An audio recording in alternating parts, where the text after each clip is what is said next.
I'm manager of essentially the personal injury department. More specifically, I focus on the litigation department. I guess the best way to describe the job is herding cats, as it were. I do work with all the litigators. A lot of what I do is help them evaluate cases, set settlement values, help identify the cases that should be going to trial, things of that nature, answering questions, just a resource for all of our litigators, coming up with policies and procedures, coming up with training material, staying current on the law, making sure information gets disseminated, and just the list goes on and on. The never-ending list of things to do.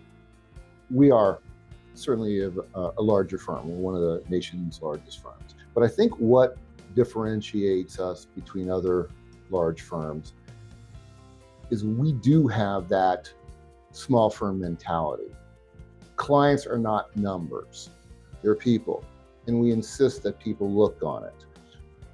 We don't just look at cases and just look at metrics and the numbers and see what we need to do. Like, I will have one of our litigators file a lawsuit where other law firms may drop it because the numbers don't indicate it's a good recovery. The numbers don't show that this is an ideal type of client or case for litigation or for trial. And I may instruct one of our litigators, we're filing it anyway. Why? Because it's the right thing to do for our client. And I think that's what separates us from others. It's funny because I never really look at myself as being a role model. I'm in a senior position, so I'm sure there are those that do feel that way about me, but I don't look at it that way. What I strive to do is simply lead by example. I'm not a guy that's going to come in there and just bark instructions and do as I say, not as I do. I want to lead by example. And I hope that I can impart that on other people. So when I give that guidance, just the benefit of my years of experience, they can learn from that and they can become better lawyers and hopefully better people by doing so. And treating people respectfully is another thing that I try to impart on others.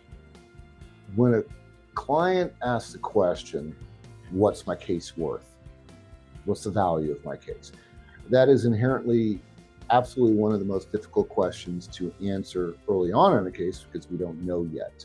And it's a very complex answer, not easily said in just a few words. But the value goes towards what either an adjuster is willing to offer or what 6 people on a jury are willing to award. That's really what a case is worth. Now, how we get there, our jobs as attorneys is to help present the case and prepare the case in a way to maximize that value, maximize that recovery for our clients. So we want to show this is what a person incurred in medical bills. This is what the injuries are, what their damages are, how it's affected their life, how those injuries will continue to affect their lives in the years down the road, what medical bills that they will incur. And certainly selling the human component of it, how it's affected their life, just how important that it is.